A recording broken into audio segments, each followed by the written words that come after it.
자, 다음은 함영진 우리은행 부동산 리서치 랩장님이 주택 정책 전망과 수요자 행동 요령이라는 주제로 발표해 주시겠습니다. 함영진 랩장님은 단상 위로 올라와 주고 계시고요.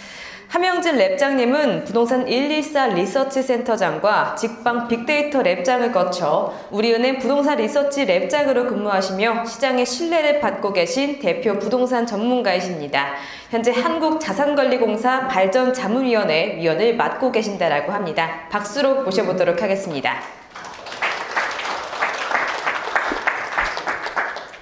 안녕하세요. 반갑습니다. 우리은행 WM 영업 전략부 함영진 부장대우라고 합니다.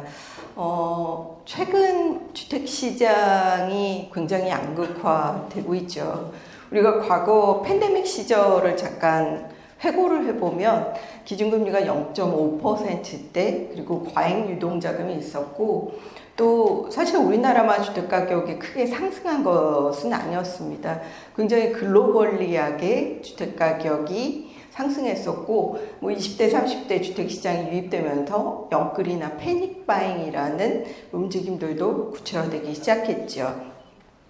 하지만 이런 부분들이 이제 저금리가 종료되고 나서 또 임대차 시장에 흔히 말하는 이제 전세 사기라든지 또는 한때 영끌이나 패닉바잉을 했던 지방주택 시장의 인구가 감소하고 GRDP라고 하는 지역의 경제 상황이 악화되면서 수요자들은 선택과 집중을 하게 됩니다. 바로 이런 부분들이 양극화라는 부분들이 과거에도 트렌드가 어제 오늘의 것은 아니었지만 최근에는 초초양극화, 초양극화, 서울 지역 내에서도 상당히 다양한 지역 내 가격 변동률의 차이를 보이는 움직임들이 현실화되고 있습니다.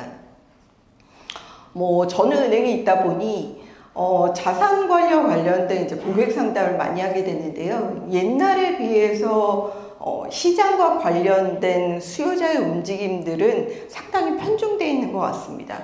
꼬마 빌딩이라든지 지식산업센터, 생활형 숙박시설, 오피스텔, 토지 같은 부분들도 있겠고요.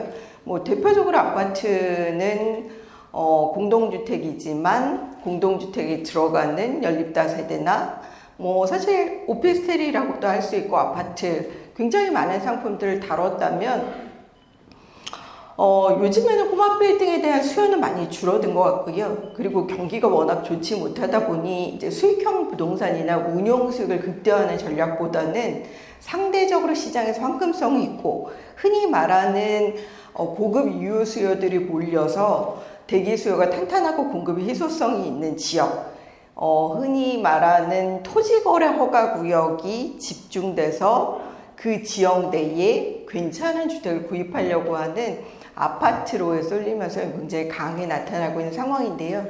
여기에 정부의 정책 변수들도 앞두고 있죠. 사실 모든 정부는 그 정부를 대유하려는 주택공급 프로그램을 준비하게 됩니다. 이런 부분들로 확연하게 정책과 관련된 특히 이제 건설이라든지 부동산과 관련된 본인의 명확한 아이덴티티를 보여주려고 하죠. 지금 대선이 21대 대선이 이제 일주일 정도 남았습니다. 오늘 이제 정치 분야 TV 토론회가 있다고 해서 저도 보려고 하는데요. 이제 향후에 그러면 부동산 시장은 차기 정부의 정책에 따라서 어떻게 흘러갈 것인지 이런 정책들에서 가장 중요하게 생각하는 저는 맥을 짚어야 된다고 생각합니다. 차기 정부가 정당의 색을 갖고 있을 수는 있겠지만 그 안에서 우선적으로 공급을 해야 되는 부분들 그리고 시장의 양극화를 해소해야 되는 부분들 이런 양극화가 지역이나 상품별 양극화가 될 수도 있는데요. 오늘 이런 부분에 따른 수요자의 행동 요령들 살펴보도록 하겠습니다. 어찌 보면 서울 주택 시장은 사실상 이제 부동산 정책의 가장 드라마틱한 변화를 겪었던 영향력을 주었던 시장이라고 할 수 있습니다. 지금 보시는 장표가 서울의 아파트 매매가 변동률인데요. 이제 5월 9일자 기준입니다. 아마 이제 자리에서 보시는 데이터를 업데이트를 했기 때문에 최근의 변동률을 살펴보실 수 있겠습니다. 올해 들어서 전국적으로는 집값이 마이너스 변동률을 나타내고 있고요. 이제 수도권은 플러스 변동률을 나타내고 있고, 서울은 올해 이제 1% 이상 상승하면서 전국적으로 가격 상승률을 이끌고 있는 상황인데요. 서울에는 25개 구가 있죠. 그 25개 구에서도 올해 마이너스 변동률을 나타내는 지역과 플러스 변동률을 나타내는 지역들이 동시에 나타나고 있습니다. 대표적인 지역이 이제 강남권이라고 할 수 있죠. 이제 이 지역은 용산을 포함해서 토지거래 허가구역으로 묶이기도 했었고, 올해 2월 13일에 잠실, 삼성, 대치, 청담 이 지역을 포함한 강남권의 토지거래 허가구역이 해제되면서 사실 2월 주택가격이 굉장히 크게 상승했고요. 전세를 끼고 주택을 구입하고 사실상 지자체의 허락을 받지 않고 주택을 구입해야 되는 호재가 있었기 때문에 생각보다 수요자들이 많이 유입되면서 3월의 거래량이 폭증하기도 했습니다. 뭐 주간 변동률이 2, 3월에 거의 0.68%씩 올랐는데요. 이런 부분들의 부담스러움이 결국 다시 강남 3개구와 용산의 40만 호에 달하는 22,000세대 모든 아파트를 토지거래허가 구역으로 재지정하면서 4월부터는 주간 변동률이 둔화되기 시작하는데요. 이제 문제는 확실히 올해 거래량은 좀 둔화되는 패턴이 이어지고 있습니다. 근데 문제는 가격이 떨어지지는 않고요. 오히려 5월 들어서는 토지거래 허가구역으로 묶였음에도 주간 변동률은 상승폭을 키우고 있다는 부분입니다. 반면에 수도권 외곽이라는 지역들인 이제 강북, 도봉, 노원 지역들은 올해 누적 변동률이 최근에는 보합 정도의 수준을 나타내고는 있지만 마이너스 변동률을 나타내고 있습니다. 아직 본격적으로 회복세를 타지 못하고 있기 때문이죠. 이런 부분들이 정책의 변동성을 느낄 수 있는 것 중에 이제 거래량도 있습니다. 2019년부터 최근까지의 이제 월간 서울 아파트의 거래량의 변동률입니다. 굉장히 다이나믹하죠. 우하향했다가 우상향했다가. 근데 보면 시장에 다양한 영향을 미치죠. 금리라든지 글로벌리한 경기 상황, 그리고 특히 대출이나 세제 같은 정부의 정책, 그 외에도 수요자 심리에 영향을 미치고 있는 부분들도 사실 거래량에 많은 충격을 주고 있는데요. 2020년, 이때가 이제 팬데믹 시절이었죠. 이때는 사실상 한 달에 거래량이 15,000건의 피크를 칠 만큼 8만 건 이상 서울의 아파트가 거래되기도 했습니다.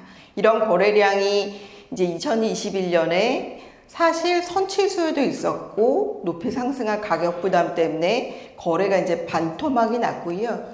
2022년 정도 들어서는 그해 하반기부터 기준금리를 급속하게 인상하면서 거래 총량이 한 달에 1000건도 이루지 못하는 상황이 됐었고요. 이런 부분들이 정부가 40조 정도 되는 9억 원 이하의 저리 대출을 받을 수 있는 특례 보금자리론과 관련된 대출기재 완화, 거기에 신생아에 대한 10조 정도 규모의 특례 보금자리론에 따라서 사실상 지난해부터 거래량이 일정 부분 회복하는 모습을 보였는데요. 거래량이 다시 4분기에 꼬꾸라지기 시작합니다. 이때 9월에 스트레스 DSR 2단계라고 해서 수도권에 1.2 정도 되는 스트레스 금리를 부과하게 됐고요. 특히 저도 금융권에 있긴 하지만 지금 1금융권은 가계대출 총량 규제를 받고 있습니다. 3분기까지 대부분의 영업을 맞춰 놓았기 때문에 4분기부터 거래 총량을 채운 은행들이 물론 스트레스 DSR의 충격도 있겠지만 대출의 문호를 사실상 닫으면서 전반적으로 시장이 출렁거리는 움직임이 나타났고요. 올해는 토지거래허가 구역을 해제했다 다시 묶는 이슈들 때문에 거래가 늘어났다, 줄어들었다는 패턴들이 있습니다.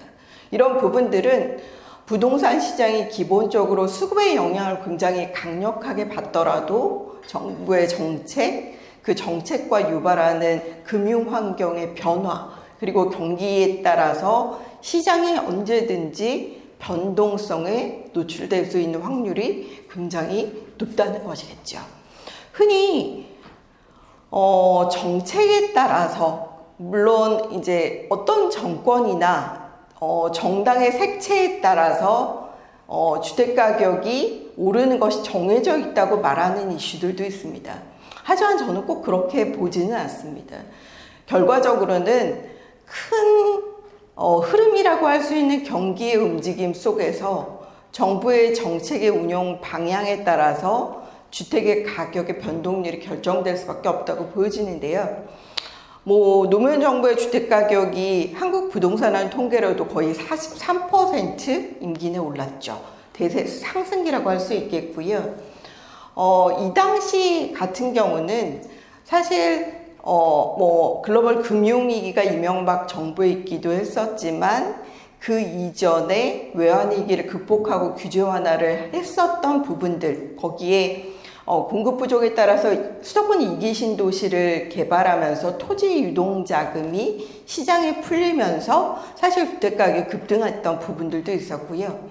이명박 정부는 미국이나 리먼 사태 같은, 그리고 유럽의 경제적인 시스템 리스크가 터지면서 사실 전반적으로 주택 가격이 크게 빠지는 움직임들이 있었죠.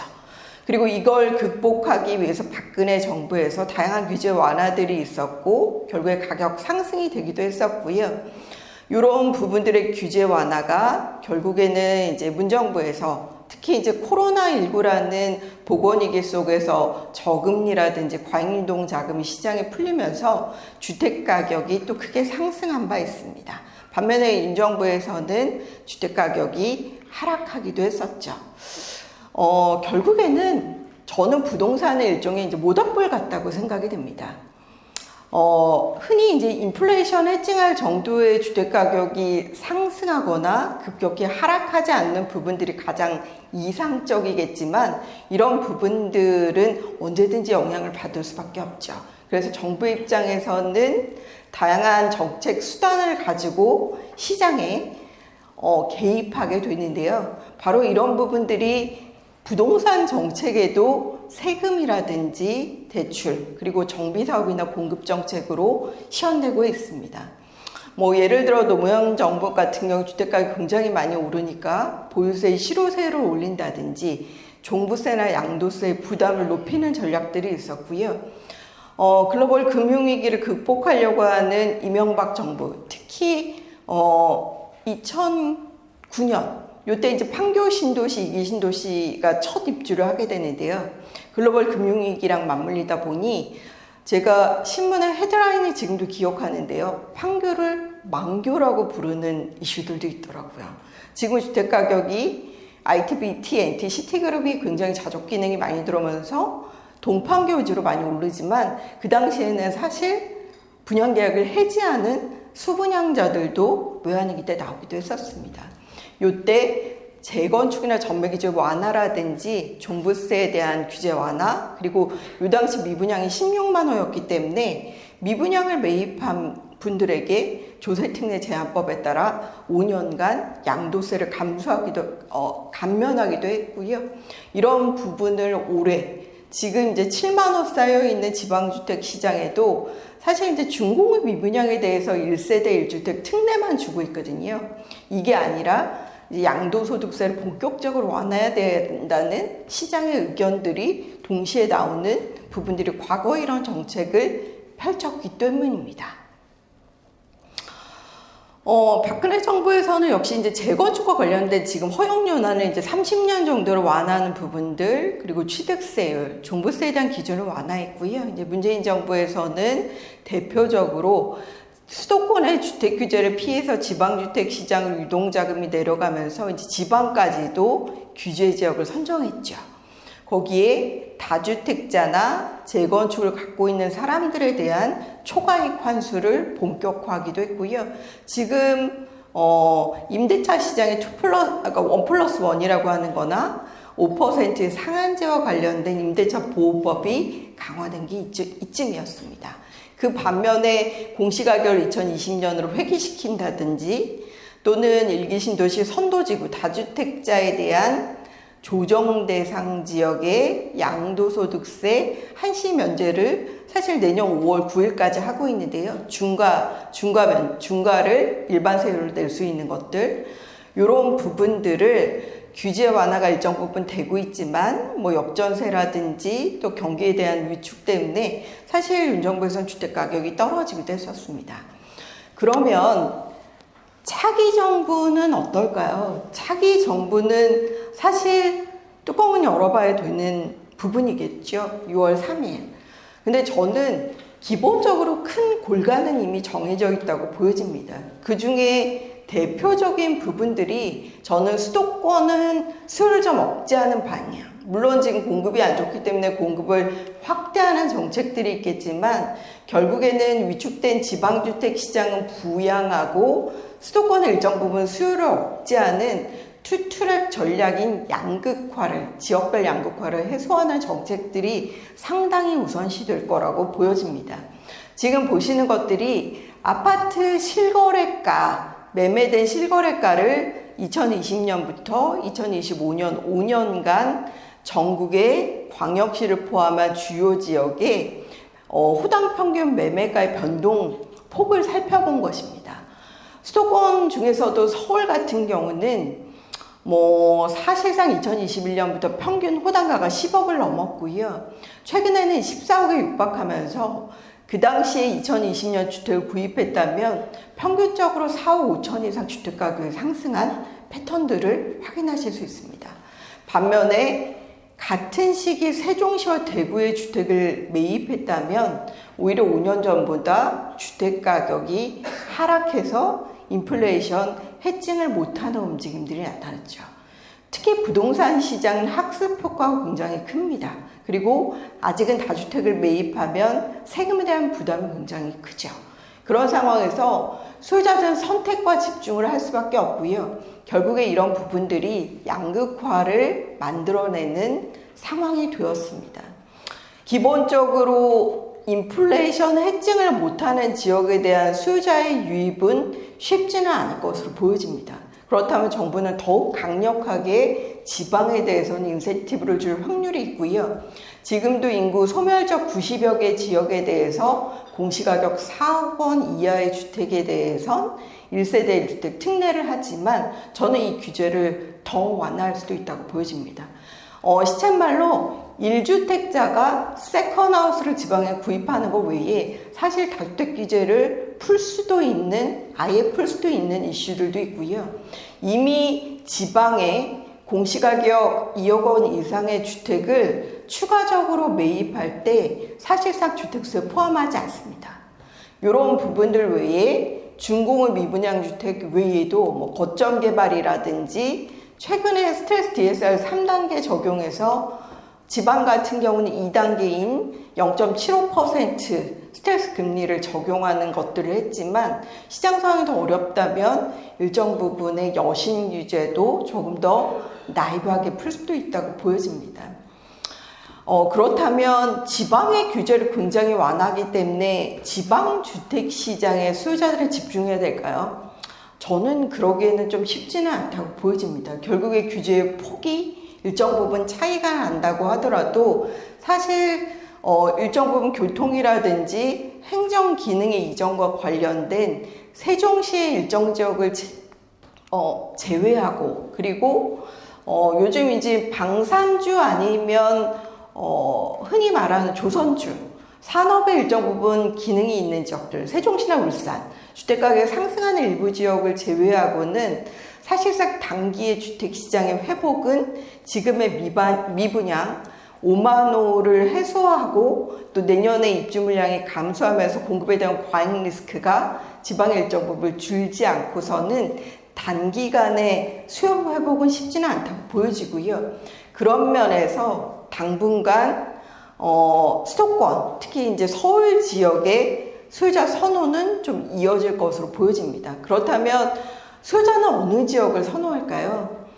서울에 있다고 모든 지역을 선호하진 않습니다. 이제 대표적으로 이제 강남 3개구 그리고 한강변 이런 지역들, 흔히 말하는 트로피 하우스, 나의 아이덴티티 그리고 나의 소셜 포지션을 줄 수 있는 곳, 그리고 고급 유효 수요의 대기 수요가 많은 지역들, 이런 지역들의 한정된 확률이 있는데요. 바로 이런 지역들이 압구정, 반포, 그리고 한남, 이촌, 잠원 이런 지역들이 상대적으로 지역 내의 랜드마크 역할을 하면서 주택시장을 이끌 확률이 연내내 굉장히 강하다고 보여집니다. 우리가 잊고 있지만 제가 사실 팬데믹 이전에 기자분들한테 그런 질문을 굉장히 많이 받았습니다. 서울이 평당 1억 원 이상을 돌파할 수 있을까요? 근데 이미 서울 지역의 랜드마크는 호당 평균 3.3제곱미터 단가가 1억 5천이나 2억을 넘어가는 지역들도 벌써 출현하고 있는 상황입니다. 바로 여기에는 임대차 시장의 가격 불안, 그리고 이제 공급이 부족하다는 부분들이 자리 잡고 있는데요. 지금 살펴보시는 것들이 전국 17개 지역의 아파트 입주 물량입니다. 이제 올해는 전국적으로 3만 호 정도 되는데요. 요게 내년에는 2만 4천 호, 그리고 2026년에는 24만 호, 그리고 내년에는 16만 호 정도로 굉장히 줄어듭니다.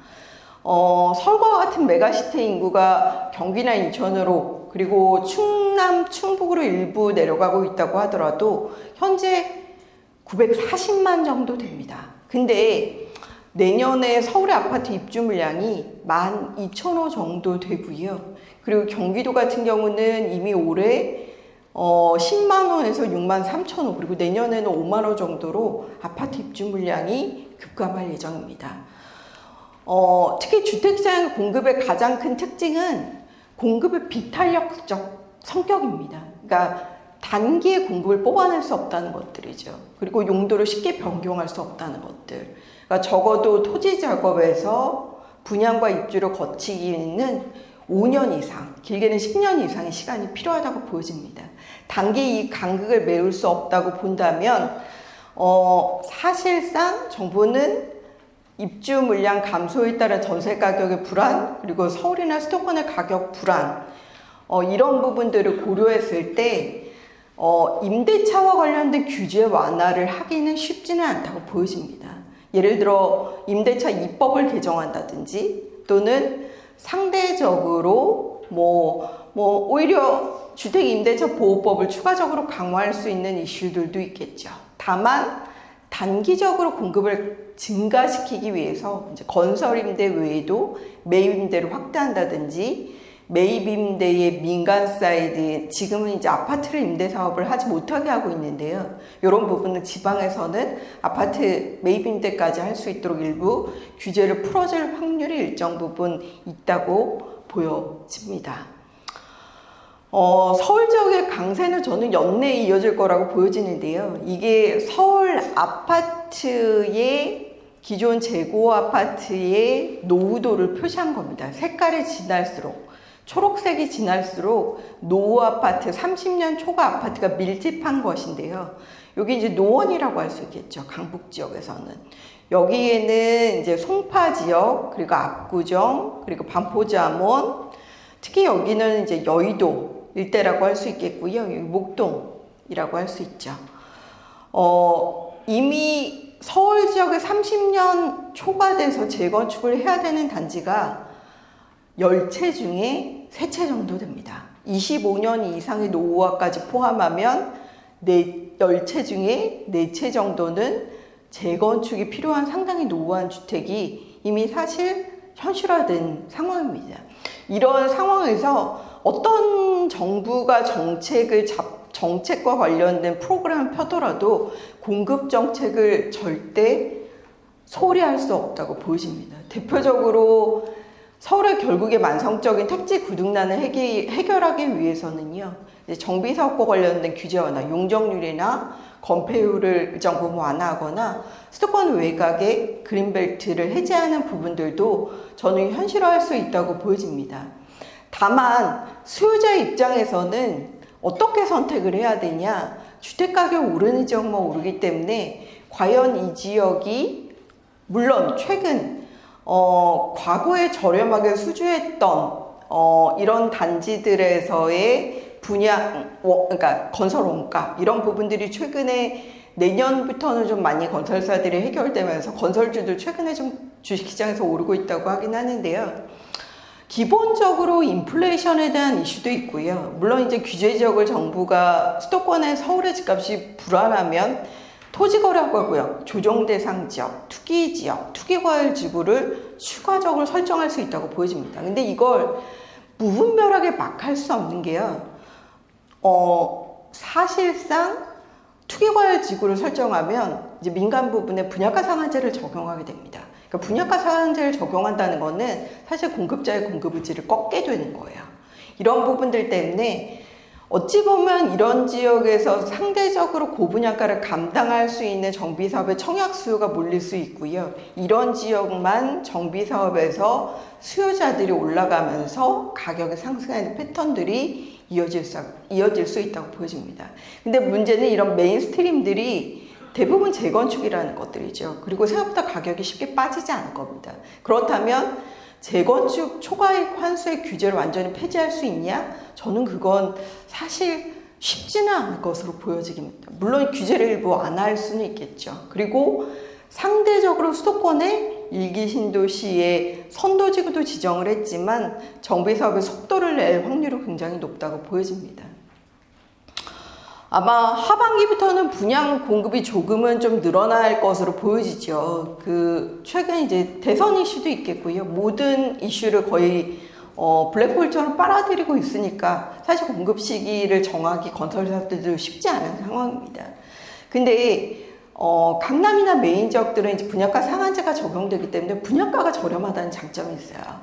지금 서초의 대장주가 레미안 원베일리입니다. 이런 지역들 4년 전에 2021년에 분양했는데요. 당시에 호당 평균가 34평의 9평형이 14억 4천입니다. 근데 지금 한강이 보이면 70억, 한강이 보이지 않으면 50억 정도죠. 그러니까 단기 차익이 굉장히 야기되는 지역으로 수요자들이 몰릴 수밖에 없겠고요. 공급의 진도율이 굉장히 낮은 편입니다. 올해 20만 호 정도 예정돼 있는데 실제 5만 호 정도 공급했으니까 사실상 지금 거의 5월 말인데 30%도 주택을 공급하지 신규 분양하지 못한 상황이고요. 서울은 3월까지도 1,500가구밖에 분양을 하지 못했습니다. 근데 이게 최근에 공급을 하면서 17% 정도까지 됐지만 서울의 청약자가 1,000만 명을 넘어서는 것을 염두에 뒀을 때 굉장히 공급의 진도율이 저조하다고 할 수밖에 없겠죠. 이런 상황에서 서울의 청약의 쏠림 현상은 이어질 수밖에 없겠고요. 정부의 입장에서는 굉장히 많은 대기 수요 중에 선택과 집중이나 정책적인 레이어를 정할 수밖에 없습니다. 그런 부분들이 바로 저출생 문제와 연결돼서 신혼부부나 출생자에게 상당한 공급을 지속적으로 공급하는 정책이 있을 수밖에 없겠고요. 이런 저조한 분양 진도율을 높이고 지금도 6월까지 PF 아직 연착륙에 대한 부분들이 얘기가 나오고 있고 한 50% 정도는 리스크를 해결할 수 있다고 하긴 하겠지만 이런 부분에 속도를 내서 공급을 진도율을 높이려고 하는 전략들을 펼칠 것으로 보여집니다. 수요자들 어떤 단지에 관심이 있냐? 바로 이런 단지들입니다. 제2의 원베일리가 될 수 있는 잠실 르엘이라든지 아크로드 서울이라든지 이 내년으로 공급이 지연되긴 할 거지만 반포주공 1단지인 DH 클래스트라는 이런 단지들로 앞으로도 많은 물량이 공급될 텐데요. 사실 이런 반포주공 1단지 같은 경우는 올해는 강남의 평당 분양가 6,800에서 7천만 원대인데요. 내년에는 8천이 넘어갈 것으로 보여지긴 합니다. 하지만 굉장히 많은 수요자들이 몰릴 수밖에 없겠죠. 당분간 말씀드렸듯이 재건축 규제 완화는 용적률이라든지 건폐율, 그리고 안전진단의 기준을 사업 시행 인가로 뒤로 미룰 수 있는 여러 가지 패스트 트랙과 관련된 부분에 초기 단계의 사업 추진을 속도화할 수 있는 부분에 집중되되 일정 부분 시장에서 예를 들어서 과도한 초과이익을 환수하는 조치들은 저는 잔존할 거라고 보여집니다. 그리고 일정 부분 기부 체납도 임대주택 건설 같은 부분들을 통해서 요구할 것으로 보여지고요. 그리고 한 가지 이제 조정 대상 지역이 추가적으로 늘어날 것이냐, 올해 하반기 가을 이후에 서울의 집값이 쉽게 잡히지 않고 이런 부분들까지 일정 부분 사실 밴드웨건 효과에 따라서 풍선 효과를 야기한다면 지금 대표적으로 올해 집값이 많이 오른 지역 있죠. 과천, 그리고 한강변인, 마포, 그리고 여의도 지역, 토지거래가격으로 묶여있긴 하지만 양천구 목동, 사실 이런 지역들도 주택가격이 굉장히 많이 올랐기 때문에 이런 부분에 있어서 여러 가지 정책카드를 차기 정부에서 조금씩 내만질 수 있는 확률은 좀 있다고 보여지고요. 조정 대상 지역의 중과를 유예하는 부분들도 추가 연장이 가능할지는 좀 지켜볼 필요가 있을 것 같습니다. 그리고 제일 관심이 많은 것들이 과연 그러면 올해 강남권의 토지거래 허가구역이 풀릴 것이냐? 저는 지금의 서울의 주택가격이나 강남의 주택가격을 살펴본다면 쉽지는 않을 것으로 보여집니다. 그렇다면 연장을 전제로 시장에 접근하는 것이 좋겠죠. 소유자 입장에서 간단히 정리를 해보겠습니다. 공급 환경은 당분간 개선되긴 쉽지 않지만 차기 정부에서 상당한 공급집과 관련된 공을 들일 것으로 보여지고요. 이런 부분들은 조금 나아지긴 하겠지만 단기 입주 물량을 늘리기에는 한계가 있다고 보여집니다. 이런 부분들이 임대차의 가격 불안을 야기할 거고요.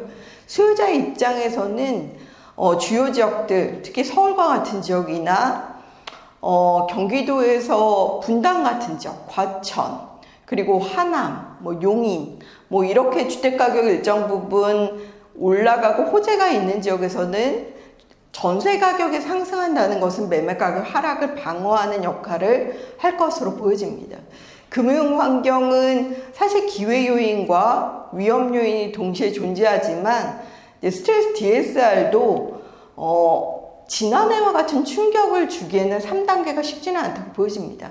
흔히 21년 이상 만기형 대출, 만기를 길게 가져가는 거죠. 그리고 주기형이나 혼합형 대출을 하고 사실 기존에 일정 부분 소득 수준이 되고 종전 많이 대출을 받지 않은 경우라면 생각보다 그렇게 충격이 저는 크지는 않을 것으로 보여지긴 합니다.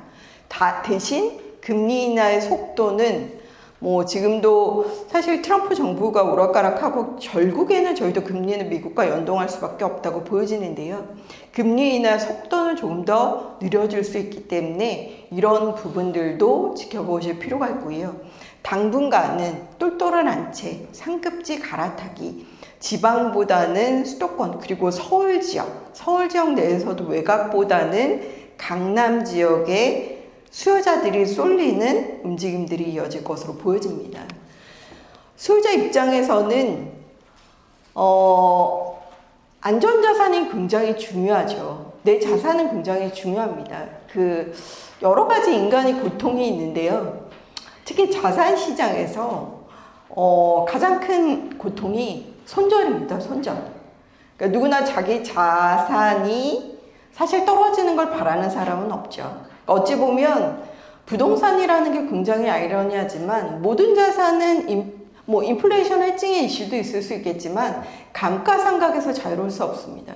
근데 오히려 일부 최근에는 5년 이하 신축이 30년 이상 재건축보다 3.3제곱미터 단가가 서울은 훨씬 높긴 하지만 사실 압구정 같은 반포 같은 주요 지역, 여의도나 용산 같은 주요 지역에서는 재건축 단지가 흔히 말하는 감가상각을 벗어나는 재화로 인식되고 있기는 하죠. 그렇기 때문에 사실 이런 안전자산이나 상급지 갈아타기는 연내에 이어질 것으로 보여지고요.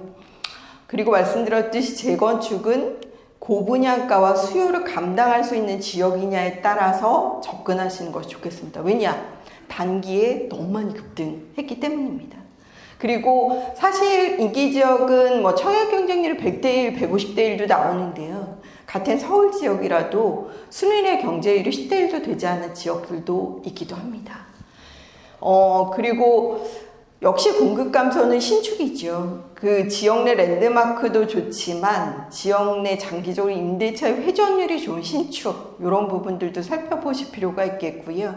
올해 전세를 얻으실 분들은 반드시 전세 매물이 줄고 있고 월세와의 이슈가 있고 금리가 내려가면 월세와의 이슈는 더 커질 수 있기 때문에 갱신권이 남아있다면 이 부분을 적극적으로 활용하는 전략이 필요합니다. 그리고 당분간은 경기가 좋아지지 않는 한은 최근에 상가의 공실률이 지방은 20%를 넘어서고 있습니다. 이런 부분들을 고려했을 때 수익형 부동산보다는 회전율이나 지역의 똘똘한 아파트가 좋은, 그리고 가격의 만족도가 있는 분양이나 경매, 그리고 지역 내 똘똘한 아파트를 선택하시는 전략들이 필요할 것으로 보여지고요. 다주택자 입장에서 조정 대상 지역이라면 세금 부담이 있죠. 내년 5월 9일에 조정 대상 지역의 양도소득세 중과를 유예하는 게 연장될지 안 될지는 아무도 모르는 일입니다. 그래서 그 부분을 피하기 위해서는 강남에 집을 갖고 있다면 상생임대제도, 특히 1주택자라면 상생임대제도를 적극적으로, 매각하실 때 1주택자면 되니까요, 활용하시는 전략들이 필요할 것으로 보여지고요. 거래 회전율이 생각보다 굉장히 저조한 편입니다. 뭐 당분간은 신정부의 정책을 지켜보려는 이슈들도 있겠지만 사실 부동산보다 더 급한 것이 있죠. 뭐 예를 들어 미국과의 통상 협상이라든지 굉장히 어려운 지방의 경기, 그리고 경제 상황, 그리고 우리가 흔히 말하는 새로운 먹거리를 찾기 위한 여러 가지 전략들을 사실 우선순위한다면 부동산에 대한 정책은 뒤로 밀릴 확률이 있다고 보여집니다. 그렇다면 단기의 거래 시장이 회복하기는 쉽지 않겠죠. 그럼 갈아타기 전략을 할 때는 반드시 낮은 거래 회전율 속에서 기준주택 매각하고 내가 가고자 하는 주택을 충분한 자금과 함께 너무 공격적으로 엮으리는 패닉바잉보다는 상급지 갈아타기 전략을 하시는 것들이 당분간은 주택시장에 유효한 운용 전략이라고 보여집니다.